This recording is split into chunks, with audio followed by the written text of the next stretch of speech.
નમસ્કાર, દૂરદર્શન સમાચારમાં આપનું સ્વાગત છે. શરૂઆત કરીએ બુલેટિનના મુખ્ય સમાચારોથી. કાળા નાણાંની સામે સરકારનો જંગ જારી રાખવા ઓપરેશન ક્લીન મની નામનું વેબ પોર્ટલ લોન્ચ કરતા નાણામંત્રી અરુણ જેટલી, વિમુદ્રીકરણ પછી 91 લાખ કરદાતાનો ઉમેરો થયો હોવાનું જણાવતા નાણામંત્રી.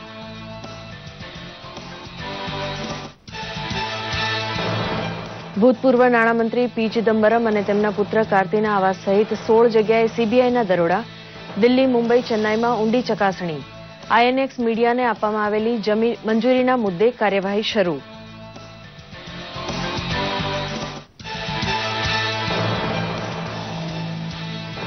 દિલ્હી અને એનસીઆરમાં વ્યાપક આવકવેરા દરોડાથી આરજેડીમાં ખળભળાટ. દિલ્હી અને ગુડગાંવ સહિત 22 જગ્યાએ લાલુ પ્રસાદ યાદવની સામે આવકવેરા વિભાગના દરોડા.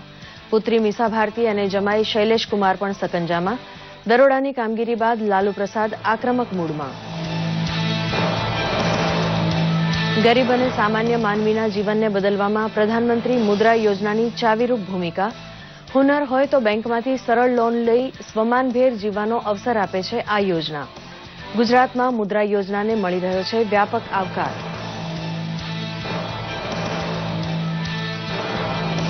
પાકને જાનવરોથી બચાવવા વાયર ફેન્સિંગ માટે સરકારની 50% સબસિડીનો લાભ લેવાની નાયબ મુખ્યમંત્રી નીતિનભાઈ પટેલની અપીલ. મહેસાણામાં યોજાયેલ કૃષિ મહોત્સવમાં 11 પ્રગતિશીલ ખેડૂતોનું કર્યું સન્માન. જનમેદનીએ લીધેલ બેટી બચાવો બેટી પઢાઓના સોગંદ બદલ વર્લ્ડ રેકોર્ડ ઓફ ઇન્ડિયા અર્પણ.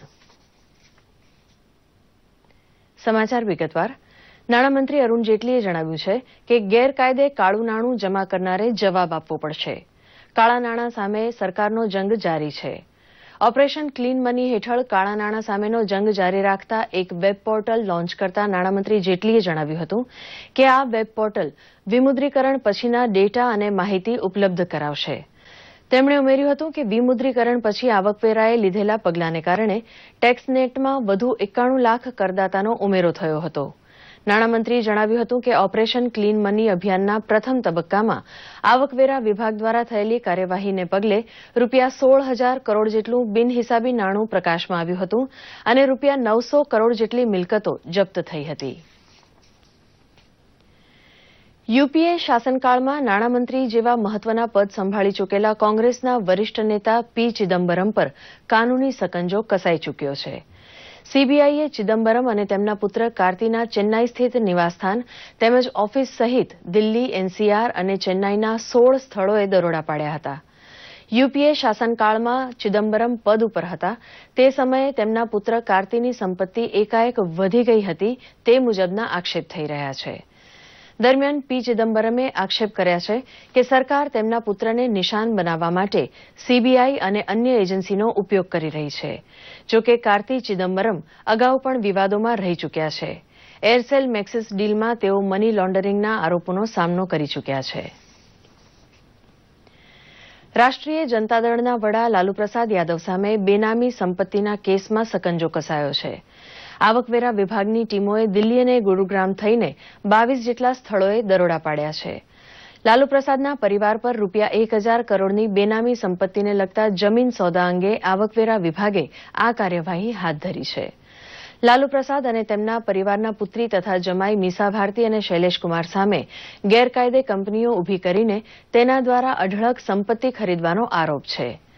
આવકવેરા અધિકારીઓએ આરજેડીના સાંસદ પીસી ગુપ્તા અને અન્ય બિઝનેસમેનના સંકુલો પર પણ આ જમીન સોદાઓ સંદર્ભમાં દરોડા પાડ્યા હતા. સીઆરપીએફ અને સ્થાનિક પોલીસને છત્તીસગઢના સુકમામાં મોટી સફળતા મળી છે. અગાઉ સુકમા ખાતે સીઆરપીએફ જવાનો પર હુમલો કરનાર 15 જેટલા નક્સલવાદીઓ મંગળવારે ઠાર મરાયા હતા. સીઆરપીએફે 9 નક્સલવાદીઓને ગિરફ્તાર પણ કર્યા હતા. છત્તીસગઢ રાજ્યની સરહદે ચાલી રહેલા સુરક્ષા અભિયાન દરમિયાન આ સફળતા મળી છે. નક્સલવાદીઓએ 24 એપ્રિલના રોજ સીઆરપીએફની ટીમ પર કરેલા હુમલામાં 25 જવાનો શહીદ થયા હતા. તે ઘટના પછી ગૃહમંત્રી રાજનાથસિંહે નક્સલ પ્રભાવિત 10 રાજ્યના મુખ્યમંત્રીઓ અને ટોચના અધિકારીઓ સાથે મસલતો કરીને નક્સલપંથીઓનો સામનો કરવા નવા વ્યૂહો કામે લગાડ્યા હતા. પ્રધાનમંત્રી નરેન્દ્ર મોદીની એનડીએ સરકારે અનેક યોજનાઓ શરૂ કરી છે. એમાં ગરીબ અને સામાન્ય માનવીના જીવનને બદલવામાં પ્રધાનમંત્રી મુદ્રા યોજનાએ સૌથી મોટો ભાગ ભજવ્યો છે.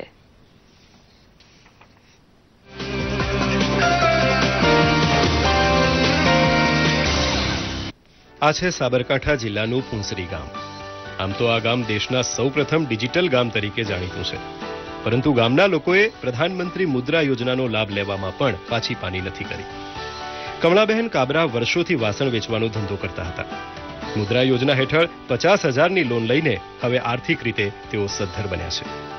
તો બાબુભાઈ દરજી સીવણ કામનો નાનકડો ધંધો ચાલુ કરીને હવે બે પાંદડે થયા છે. હવે એક જ છે કે અમે જે આ દુકાનમાં માલ લીધું ભર્યું છે એનાથી મારે વેચાણ વધારે થાય છે, એમાં નફો પણ મળે છે અને અમારી પરિસ્થિતિ જે નબળી હતી એના કરીને પરથી સારી છે. તારે મારે દરજી કામ આવડતું હતું અને કરવા માટે મારા પૈસાની જરૂર હતી સખત. આ પૈસાની જરૂર હતી એટલે મારે પ્રધાનમંત્રીના મુદ્રા લોન બહાર પડી અને મને લોન લીધી. મેં એમાં હું ધંધા માટે મશીન લાવ્યો, કપડું લાવ્યો છું. કપડું લાવ્યા પછી મારું ઘર ધંધા ચાલવા માંડ્યું, એમાં મારું ગુજરાત ચાલે છે. આજની તારીખમાં મને બહુ સારું છે મુદ્રા. કોઈપણ જાતની કડાકૂટ વગર સરળતાથી મળતી લોન થકી કોઈકે બાપદાદાને ધંધાને આગળ ધપાવ્યો છે, તો કોઈકે નાનો મોટો વ્યવસાય શરૂ કર્યો છે. કુંભારને માટલા ઘડવા હોય, ગાચીને ગાદલા ભરવા હોય, કરિયાણાનો ધંધો વેપાર વધારવો હોય કે મોટર રિવાઇન્ડિંગનો ધંધો હોય, તમામે મુદ્રા લોન લઈ આર્થિક સદ્ધરતા મેળવી છે. તો કેટલાય લોકો વધેલી આવકથી પોતાના સંતાનોને ઉચ્ચ શિક્ષણ પણ અપાવી શક્યા છે. મારો વ્યવસાય બાપ દાદાનો હતો, એ મારે ચાલુ રાખવા માટે મારા પાસે કોઈ પૈસાની સગવડ નથી. મારા ગામમાં સ્ટેટ બેંક આવી, સ્ટેટ બેંકની હું જઈને માગણી કરી તો મને પ્રધાનમંત્રીની જે મુદ્રા લોન મળતી હતી એમાંથી મને 50,000 રૂપિયાની લોન મળી. આ લોન મેળવવાથી મેં જાત જાતના મટકા લાવ્યો, તવીઓ લાવ્યો, આ તે લાવ્યો મારા પ્રજાપતિના વ્યવસાય તરીકે, અને ગામડે ગામડે ફરું છું. વધતા મારા ધંધા ઉપર બેઠેલો એકણ પર મારો માલ વેચાય છે. એમાંથી મને કંઈક મળે છે, મારા ઘરનું ગુજરાન ચલાવું છું હું. આ પ્રધાનમંત્રી યોજનામાં મુદ્રા લોન લીધી એ ધંધો વિકાસ કરવાનો ધંધો વધારવા માટે અને મારા છોકરાઓના ભણતર માટે, ઉચ્ચ શિક્ષણ માટે અને લોબો પોરો ધંધો થાય એટલા માટે લીધેલી છે. પહેલા હાથે કામ કરતા હતા અને મશીન લાય એટલે વધારે ધંધો ચાલુ થઈ ગયો છે. આઈટીઆઈ કરીને પ્રાઇવેટમાં નોકરી કરતો હતો, 5,000 રૂપિયા પગાર મળતો હતો. પણ આ જે પ્રધાનમંત્રીની આ મુદ્રા યોજના આવી એમાં મને 50,000 લોન મળી અને પંચાયતે મને આ દુકાન આપી નોમિનલ ભાડાથી. અને મારો ખુદનો ધંધો ચાલુ કરીને આજે મારું પરિવારનું ગુજરાન આરામથી ચલાવું છું. આનાથી મારા 10,000 રૂપિયા મહિને હું કમાઈ લઉં છું. મુદ્રા યોજના હાલ તો ગામે ગામ પ્રસરી રહી છે. કોઈ કારીગર પાસે હુનર હોય તો હવે તેને કોઈની પણ પાસે હાથ લાંબો કરવાની નોબત નહીં આવે. લોકોને શાહુકારોના ચક્રવૃદ્ધિ વ્યાજના ચુંગલમાંથી બચાવી સરકાર સાચા અર્થમાં ગરીબોની બેલી બની રહી છે. દૂરદર્શન સમાચાર, અમદાવાદ.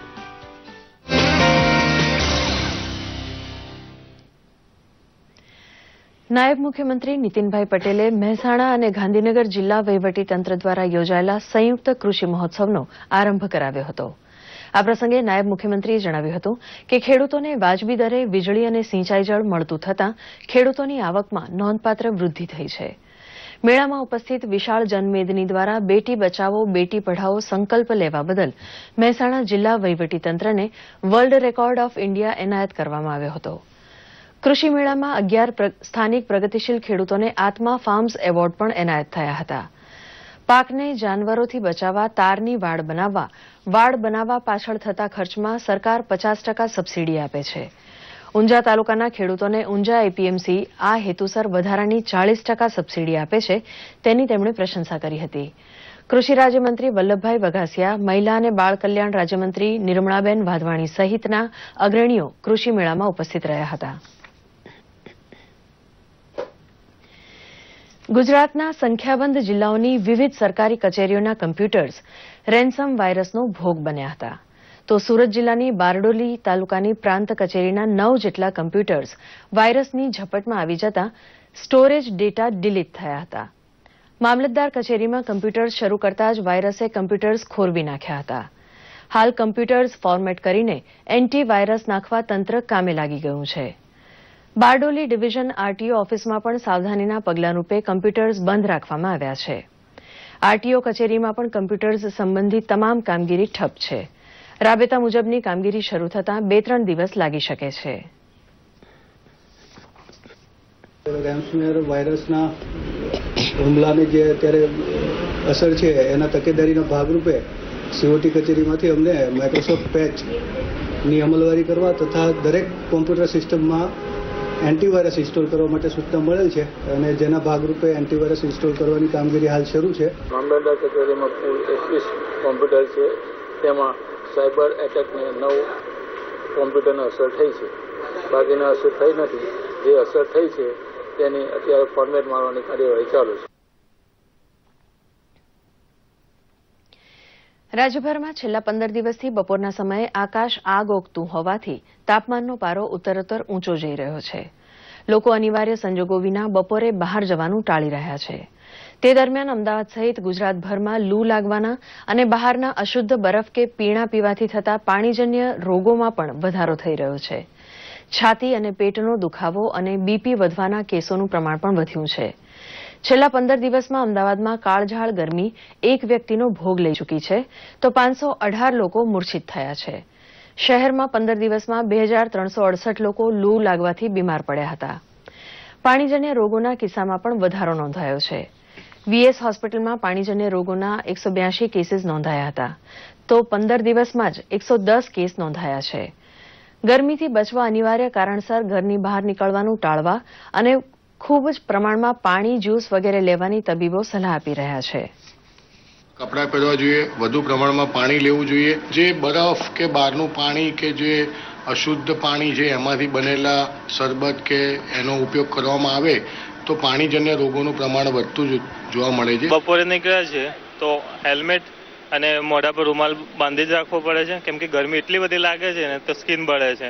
અને રેગ્યુલરલી જ્યુસ પીવાનું અને જેવી રીતે આપણે ઠંડુ પીણું પીએ છીએ એ બધું પીએ છીએ. પાણી વધારે મળે શરીરને એવા ફ્રૂટ વધારે ખાઈએ છીએ. પવન છે પણ બહુ ગરમ છે અને બહુ જ સખત બફારો પડે છે, તો શું કરે, અમારા રોડ ઉપર ધંધો તો કરવો પડે. છત્રી આપી ગયા લગે, છત્રી ચાલે, ઝાડના નીચે છાંયડામાં હોય, આખો દિવસ ચાલ્યા કરે.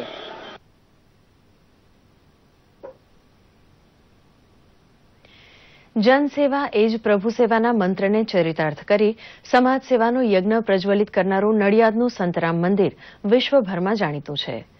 તેના મહંત માણેકદાસજી મહારાજના સમાધિ શતાબ્દી વર્ષ અને લક્ષ્મણદાસજી મહારાજના 148મા વર્ષ નિમિત્તે મંદિર ખાતે આંખોના નંબર ઉતારવા માટેનો અનોખો કેમ્પ યોજાયો છે.